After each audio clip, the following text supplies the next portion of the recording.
direction l'Italie. Donc la semaine prochaine, ça sera la Grèce. Mais pour le moment, c'est l'Italie. Avec notre Tiki, on vient de démarrer. Voilà, donc il est 9 heures et on devrait arriver à 15 h, 16 h sur Milan. Donc ça va être très très bien. Mais il pleut, hein. Voilà. À plus tard. Bisous tout le monde. Et au revoir Nida. Vas-y, bon, au revoir.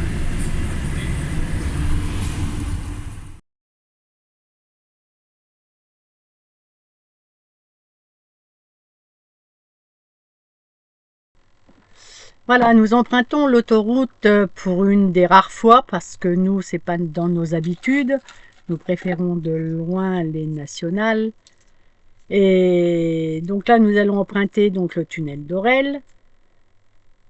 Nous avons donc emprunté l'autoroute de la Maurienne, si je ne me trompe pas. Nous allons emprunter donc le tunnel d'Orel, ce qui nous accélère un petit peu le trajet quand même. Et ensuite, nous allons attaquer, un petit peu bien après, le tunnel de Fréjus. Vous allez voir ça tout de suite après. Bon, on avoue quand même que pour nous, c'est un fait rare quand même. Hein. Mais bon, là, on n'avait pas le choix. Le Mont-Cenis est fermé. Donc sinon, nous, c'est plus notre tasse de thé, le Mont-Cenis.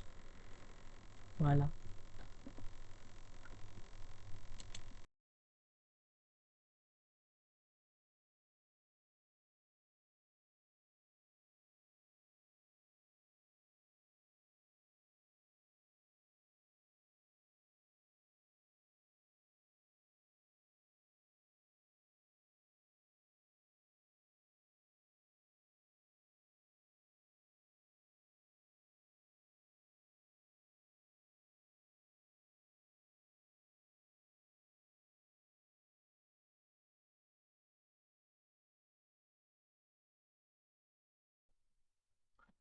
Alors, comme Muriel disait, on est arrivé donc sur le tunnel de Fréjus actuellement. On s'est allégé de 71 euros déjà. Ça fait mal quoi. Pour le tunnel uniquement. Pour y aller en Italie. Et on a eu 14 euros de péage de l'autoroute de Maurienne, l'autoroute A40, A41. Et donc voilà quoi. Donc on a fait une belle traversée. Comme vous voyez sur les côtés, on a quand même de la neige. Hein. Le camion est équipé en pneus neige, mais on ne peut pas monter quand même là-haut, puisque le col est fermé, puisque c'est la station de ski. Mais c'était un beau parcours. Et là, on rentre dans le tunnel actuellement, donc le tunnel de Fréjus, qui doit être honnêtement, je ne m'en rappelle plus du kilométrage, mais ça fait beaucoup. Et donc on reste à peu près une dizaine de minutes pour pouvoir aller sortir en Italie. Dès qu'on arrivera en Italie, là bon, on arrive donc en Italie, vous voyez que toutes les montagnes là-haut sont enneigées, le Mont-Cenis était complètement enneigé, c'était pourtant une période pas trop neigeuse, mais enfin bon, c'était fermé. Donc là, à partir de là, on va continuer notre petit périple sur l'autoroute jusqu'à Turin, ensuite Milan. À Milan, on sortira et on ira trouver un spot. C'est ce qu'on dit quand on est un peu camping-cariste. On cherche des spots, c'est-à-dire des endroits où on peut se coucher, se ravitailler, faire ses vidanges, etc. Pas forcément, mais c'est surtout un spot, c'est simplement un lieu, un endroit où on ne gêne personne et surtout qu'on dort. Et voilà. Donc là, on va aller dans un petit village. Vraiment, c'est très sympa. D'ailleurs, là, voilà, donc on est sur la nationale maintenant, puisque là, vous le voyez. Et là, on va tourner sur la gauche, et vous allez voir que la route, c'est pas qu'une seule fois, mais là, c'est tout le temps. Quand on essaie de trouver un spot agréable et surtout calme, eh ben, on va rentrer dans les petites routes. Les petites routes qui sont larges comme le camping-car, parce que c'est les routes qui font 3 mètres de large, et qui sont quand même, disons, difficiles à croiser avec une voiture. Donc on a croisé plusieurs fois des voitures et camions, ça s'est passé sans problème. Bon, ben, on s'arrête, il y en a un des deux qui s'arrête pour pouvoir passer sans problème.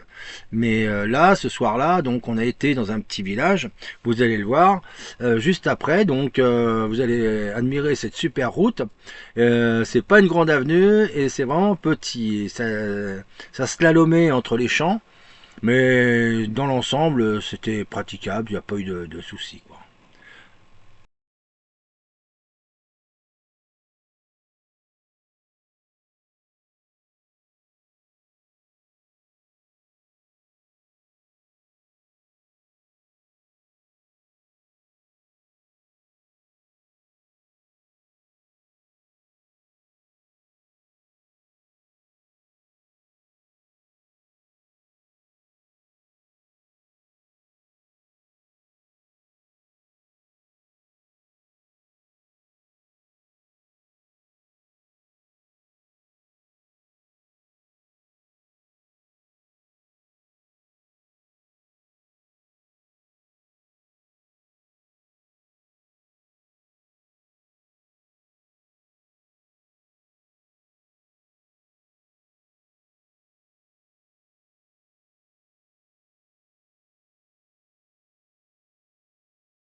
Et ben voilà, donc le petit village qui s'appelle Castellone a une particularité, c'est que il est éloigné de tout.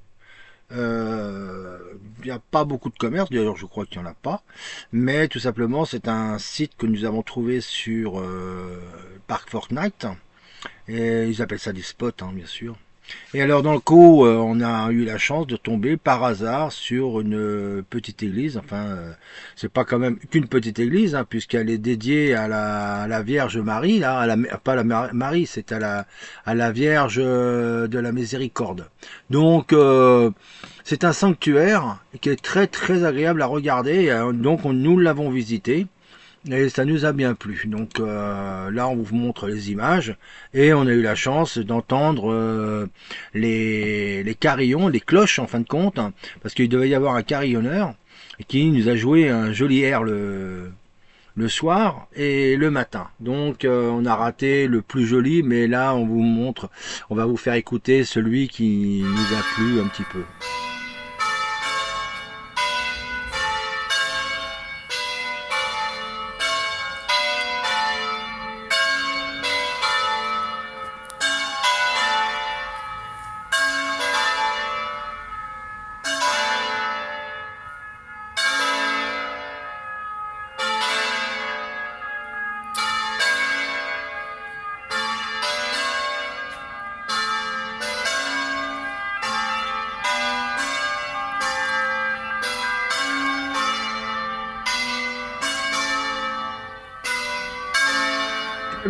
On n'a pas eu la chance de l'entendre correctement, complètement celui-là, parce que la police est passée juste au rond-point où il n'y a jamais personne apparemment, il n'y avait pas grand monde. Mais voilà, donc c'était assez sympathique de voir ce sanctuaire. Voilà.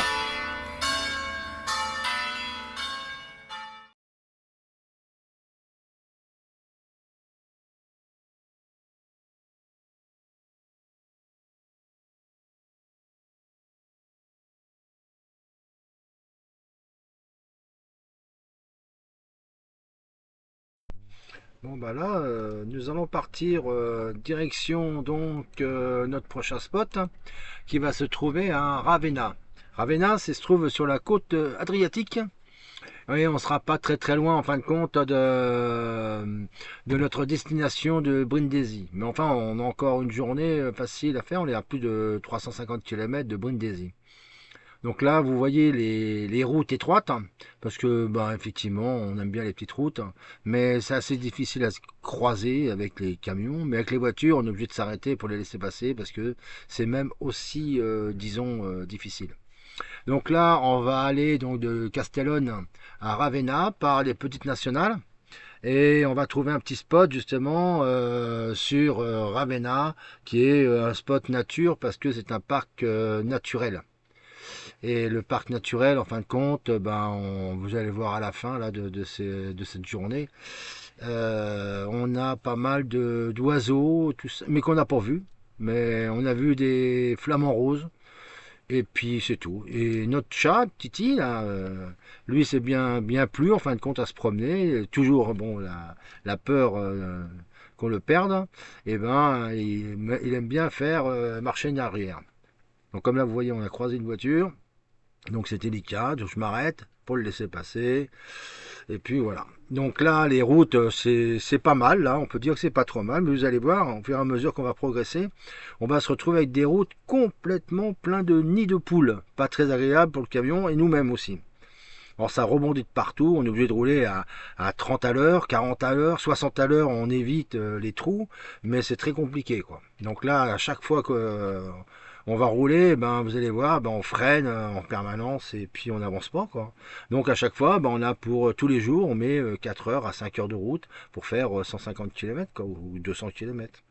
Donc voilà, je vais vous laisser la vidéo et je vous reprends au prochain passage qui sera intéressant, c'est à l'arrivée justement.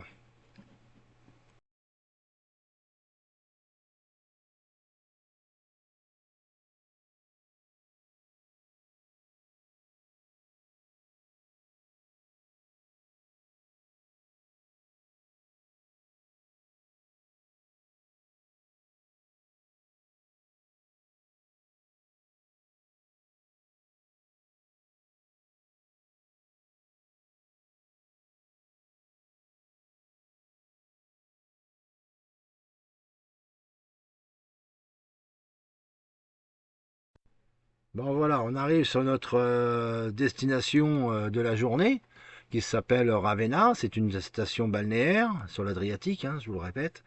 Et là, comme vous pouvez voir, on est quand même très surpris. On voit des poubelles de partout. Là sur la gauche, c'est des poubelles, des conteneurs, mais c'est énorme. Mais ça n'empêche que ben on comprend pas bien que sur toutes les nationales, partout en Italie, on voit des sacs. On voit des sacs Carrefour, enfin moi j'appelle ça des petits sacs plastiques, là, Carrefour, remplis de canettes, remplis de toutes détritus. Et puis bah, c'est balancé comme ça, des camions, des voitures, on ne sait pas pourquoi. Et c'est très sale partout, on voit des canettes de partout, on voit des bouteilles de cassées ou c'est pareil. On voit des poubelles de partout, dans tous les sens, c'est très sale, les nids de poules aussi, mais il y en a partout. On se dit mais est-ce que les gens seront propres ou pas propres? Mais moi, pour moi, à chaque fois, même Muriel l'a dit, eh ben c'est un dépotoir complètement l'Italie. Et en plus, c'est très difficile à conduire. En plus, ils ont le klaxon très facile. On comprend pas s'ils nous laissent passer ou pas, ou s'ils nous engueulent. Ils klaxonnent. Mais enfin bon, c'est pas très grave. Hein. On continue hein, à rouler. Hein. On fait un petit signe de la main et on comprend rien, mais c'est pas grave. Ils sont peut-être contents, ils sont peut-être en colère. On n'en sait rien, on les comprend pas. Donc d'un coup, on fait un grand sourire et puis ça se passe bien. Donc voilà, donc cette petite station balnéaire, et ben, c'est vachement sympa parce qu'on est dans une zone pavillonnaire. Il y a plein de terrains de camping entre la mer, enfin la plage et la mer, et la route nationale. Donc il y a plein de terrains de camping, un peu comme sur nos côtes à nous, hein, c'est pareil. Hein, quand on va à la presqu'île de Gien, ben vous avez à côté la mer, vous avez les terrains de camping, après vous avez la nationale. Et ben là c'est pareil. Bon là on voit qu'il y a pas mal de pins parasols, c'est très joli, hein, c'est très agréable. On a la chance, bon bah il fait pas très chaud pour rouler, ça va, mais c'est qu'il y a personne du tout. Alors vous voyez, on revoit des poubelles de partout là, hein, c'est une petite ville, on voit des poubelles de partout et puis ben c'est sale quoi, il y a c'est toujours pareil, des papiers dans tous les sens quoi. Et puis bah je sais pas s'ils payent cher les cigarettes, hein, mais il y a beaucoup de fumeurs. Ça on suit une voiture qui fume, ben on le sent dans le camion, quoi. C'est incroyable, quoi. Alors ça devrait être interdit, mais ça n'empêche que ça n'empêche qu'il y a certaines villes où on ne peut pas traverser avec le camion parce que c'est des ZFE, hein, des zones à faible émission de gaz. Et en fin de compte, eh ben, il y a plus de tabac qu'autre chose que de voitures qui polluent, quoi. Donc voilà, donc là on arrive dans le parc, en fin de compte, on va bientôt s'arrêter là pour pouvoir passer la nuit. Donc je pense que là, on va aller voir un petit peu le parc. Et puis, c'est très agréable. Il n'y avait pas de moustiques. On est très surpris d'ailleurs. Mais c'est à voir quand même. C'est très joli. C'était très reposant. On n'a pas été embêté. Jusqu'à maintenant, bah, toutes les nuits se passent sans aucun problème. On n'a pas été rejeté. On nous a pas frappé à la porte pour dire qu'on gênait. Et puis voilà, quoi, donc tout se passe bien, donc c'est pas un souci. Donc voilà, donc on s'arrête, on va aller promener notre Titi, et puis après, ben, on va manger, et puis on va dormir, et on repart demain matin pour une autre nouvelle journée, quoi. Voilà, voilà, et ben à tout de suite.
Bon, ben voilà, on est reparti sur une nouvelle journée, hein.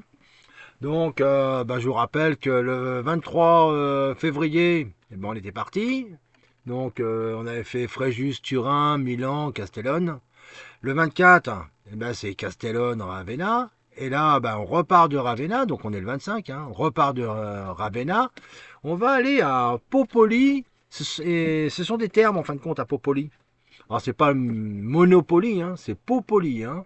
Donc, Popoli, ben, vous allez voir, c'est quand même une jolie petite ville, très sympathique et très agréable. Et là, c'est pareil, on a bien dormi, donc c'était sympa.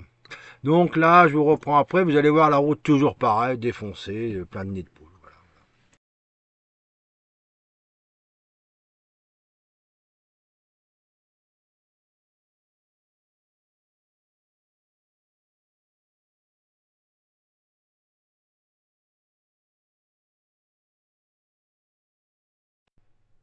Alors maintenant, vous allez, bah, moi, depuis tout à l'heure, vous voyez les camions, les voitures, les embouteillages. Il se fait 8h30, hein, c'est marqué, hein, et on est parti de très bonne heure. Et en fin de compte, ben, c'est la nationale. C'est pour ça qu'elle est complètement défoncée par les voitures, les camions. Vous voyez, c'est des gros gros camions, hein, des 38 tonnes là. Et ça roule dans tous les sens. Alors là, il n'y a aucun respect en fin de compte et de priorité, etc. Ça klaxonne, tu sais pas pourquoi. Mais si on peut bloquer les gens, ils bloquent, ils rentrent dans un carrefour, même s'ils voient qu'ils ne peuvent pas passer. Mais ça, c'est malheureux, quoi. Mais ils bloquent les carrefours. Et puis, ben, partout, ils vous collent les fesses, hein, là, on peut dire. Hein. Ils vous poussent un peu pour accélérer. Mais bon, nous, il y a tellement de nids de poules qu'on est obligé de faire très attention. Hein. Et donc, comme vous pouvez voir, eh ben, on a vachement de chance, hein, parce que depuis qu'on est parti, le 23, là, on n'a pas vu le soleil. Hein. On a vu la neige, ah, c'était bien, mais on a effectivement vu que de la pluie. Mais la météo était pas très très bonne, hein, parce qu'il pleut, c'est pas très très beau. Il a fait 5 degrés à peu près. Après, dans la journée, il faisait peut-être 10 degrés. C'était pas très agréable de traverser l'Italie. On n'a fait que traverser, on n'a rien visité. Hein, par contre, vous allez voir tout à l'heure, on n'aura visité qu'une seule chose. Hein, c'est les Trulli. Hein, quand on arrivera sur Brindisi, hein, on va aller voir un peu les Trulli en attendant. Et après, on va réserver notre bateau et puis on va dormir sur à Brindisi, en fin de compte, sur le port qui s'appelait, je sais plus comment. Alors, dans le coup, bah, on était à la billetterie donc du port pour pouvoir dormir sur le parking sans aucun problème. Donc là, comme vous pouvez voir, et ben, ça y est, les essoudages vont démarrer, hein, et ça va durer pendant au moins 300 ou 400 km comme ça. Ça va être assez long. Mais comme vous voyez là sur la gauche, hein, en face de nous, bah, ils vont tous tous en ville, et c'est très compliqué, quoi. Donc pour eux, c'est très compliqué. Il n'y a pas d'accident, mais il y a énormément de monde. Alors là, on se retrouve sur des 4 voies où il y a carrément 2 files de camions et de voitures qui sont cul à cul, quoi. Et puis bon, ça roule, quoi. Pour nous, ça roule si on a de la chance et dans l'autre sens. Par contre, vous avez regardé sur les panneaux là, les panneaux, nous, ah, je reprends. Bon, désolé. Alors les panneaux bleus, c'est contraire de nous. Les panneaux bleus, c'est une nationale. C'est ce que je voulais dire tout à l'heure. Les panneaux bleus, c'est les nationales. Les panneaux verts, c'est les autoroutes. Il n'est pas forcément que les autoroutes soient payantes aussi, hein, d'accord? C'est des autoroutes, mais ça peut être des voies rapides, qui sont des prolongations des autoroutes. Mais il faut faire quand même très attention. Il faut prendre quand même sur le GPS. Sur notre route, on a dit comme quoi on ne prenait pas les autoroutes sur GPS, et là, il n'y a aucun souci, quoi. Donc, faut faire aussi, là, vous voyez, j'ai ralenti parce que c'était la hauteur du camion qu'il fallait faire attention, parce que le pont était très bas. Mais, vous voyez, les panneaux bleus, on reconnaît, hein, c'est effectivement uniquement les nationales. C'est pas comme chez nous, autoroute. Alors, vous voyez que quand ils rentrent sur une route, les camions, les voitures, etc., et ben, ils n'ont pas la priorité. Pas comme chez nous, c'est pas une bande d'accélération. Et puis sur la route, et ben voilà, on a retrouvé le super temps qui était le grand brouillard. Là, ça a duré très très longtemps. On avait ras-le-bol du brouillard. On ne voyait qu'à tout casser 3 ou 4. On voyait même peut-être 5, là j'en vois 5. 5 lignes discontinues. Alors ça doit faire 25 ou 30 mètres hein, de visibilité, ça faisait pas beaucoup. Et puis, on a roulé comme ça. Et puis, la surprise, c'est que c'est les nids de poules dans tous les sens pendant. C'était énervant à force et puis c'est pénible, quoi. Alors donc là, il y a pas mal de circulation, mais on roule toujours pareil. Nous rouler à 90, on roule à 70, 80. Il y a des voitures quand même qui roulent moins vite. On en double une là actuellement. C'est exceptionnel. D'habitude, ce sont eux qui nous doublent. Mais sinon, on voit rien de particularité à voir, quoi. Il a fallu, là, comme on voit, il y a beaucoup de nids de poules dans tous les sens, ça saute dans tous les sens. Mais bon, ils ont une particularité aussi, parce que quand ils font des rajouts de route, ils font que des petits morceaux. Et alors, c'est-à-dire que ça dure peut-être une semaine ou deux, et après, le nid de poule, il est refait, quoi. Ça a servi à rien du tout, quoi. Mais ils ont rebouché le trou. Mais bon, ça n'empêche que on a eu du mauvais temps du départ jusqu'à l'arrivée à Brindisi, quoi. Là, c'est pas très très chouette, mais bon, on a fait la route, il faisait pas très chaud, ça allait bien, quoi. On a mis beaucoup de chauffage hein, dans le camion, hein, ça c'est on peut pas dire, hein. Parce que là, on roulait effectivement avec des températures qui étaient quand même entre 5 et 10 degrés, quoi. Alors là, la caméra elle saute énormément. C'est pas une caméra, c'est une dashcam. Et donc, vous allez voir pourquoi. À chaque fois qu'un pont est fait, il y a on appelle ça un joint de dilatation. Et en Italie, eux, ils font un joint de dilatation en métal. Ça fait comme des pennes qui s'embriquent les uns dans les autres. Et à chaque fois, ça vous fait sauter la voiture ou le camion, hein. Donc c'est très embêtant. Alors par contre là aussi c'est pareil. Pourquoi quand même les autoroutes et puis les routes nationales elles coûtent cher quand même? Parce qu'à chaque fois, vous voyez qu'à chaque fois on est sur un pont là, et à chaque fois vous avez un joint de dilatation, ça nous fait vibrer la caméra, et puis nous, Pierre, c'est le camion quoi. Mais alors les autoroutes et puis les nationales, on les a bizarrement. On les a bizarrement, en fin de compte, sur 4 voies ou plus, mais bien souvent, c'est des voies qui sont rapides, mais pas, elles sont à 70 km/h. Elles sont pas vraiment à 90 ou 110. Bien souvent, c'est 70, quoi. Voilà. Ah, il y a un petit truc aussi, vous avez vu qu'il y a un camion qui est passé, c'est un camion d'expédition, un camping-car fabrication maison, comme on dit. Et à chaque fois qu'on croise un camping-car ou qu'on voit des gens qui sont en mobilhome ou en motorhome, ils appellent ça, un camping-car, et on se lève la main ou on fait un appel de phare. Là, vous avez vu, il y a plusieurs, il y en a un qui est passé, il nous a fait un appel de phare. C'est assez sympathique. C'est pour dire coucou, bonne route, et puis etc., quoi. Voilà.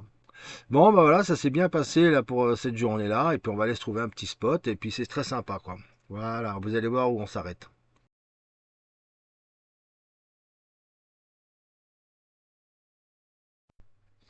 Et ben voilà, la journée se finit, en fin de compte. Donc on arrive à Abruzzo. Abruzzo, c'est à Popoli, c'est un petit site, en fin de compte, privilégié pour la nature, écologique. Et on a pu se garer et se dormir, en fin de compte, sur place. On n'a pas été dérangé et tout s'est très très bien passé. On a très bien dormi. Voilà. Voilà. Et ben là, on arrive à Popoli. La chose particulière, ben vous voyez à l'écran là, il y a un inventeur qui a inventé la pale en fin de compte, et c'est extraordinaire. Là maintenant, on rentre dans un parc où il y a des ours apparemment. On n'en a pas vu, mais il faut faire très attention sur la route, ils peuvent traverser la route. Donc on est en montagne, on est à 1300 mètres, 1200 mètres, et puis là, voilà. Donc notre chat, c'est pareil, il a trouvé de nouvelles cachettes. On arrive à 1300 mètres, 1400 mètres, on se retrouve avec des paysages extraordinaires. Et là, on redescend sur une petite ville où on va trouver, en fin de compte, tout plein de troulis. Ça s'appelle des troulis, petites maisons avec des toits en lauze, d'accord, c'est de la pierre, hein. Vous voyez, on a rencontré un petit peu de neige, mais on est équipé pour ça, avec 4 pneus neige, on n'a aucun problème pour pouvoir circuler. Là, on voit les troulis partout dans cette petite région, et c'est extraordinaire, quoi. Alors voilà, donc on est resté quand même une journée pour dire que on a vu les troulis, mais on l'a visité. Mais ceux qui étaient à l'extérieur de la petite ville étaient beaucoup plus jolis qu'à l'intérieur parce que c'était. Alors la petite ville c'est Albero Bello, voilà. Et donc c'est très commercial. Alors c'est des petites routes, des petites rues, des ruelles, et c'est très commercial. Il y en a paraît-il 1000. Mais enfin c'est très joli à voir, hein. Si tu ne l'as pas vu, c'est comme si tu avais raté ta vie, hein. C'est comme tout, hein. Mais alors c'est extraordinaire, quoi. Mais c'est tout petit, c'est tout mignon. Il a plu comme d'habitude, hein, mais c'était très agréable parce qu'il n'y avait pas un chat. Et pourtant là-bas, ils adorent les chats. Et il y en a partout. Alors sur les maisons, vous voyez, il y a des petits sigles là, c'est des signes, des symboles pour rejeter les sorts en fin de compte. Donc là, on va arriver au port en fin de compte pour pouvoir à Brindisi pour pouvoir prendre le bateau. Voilà.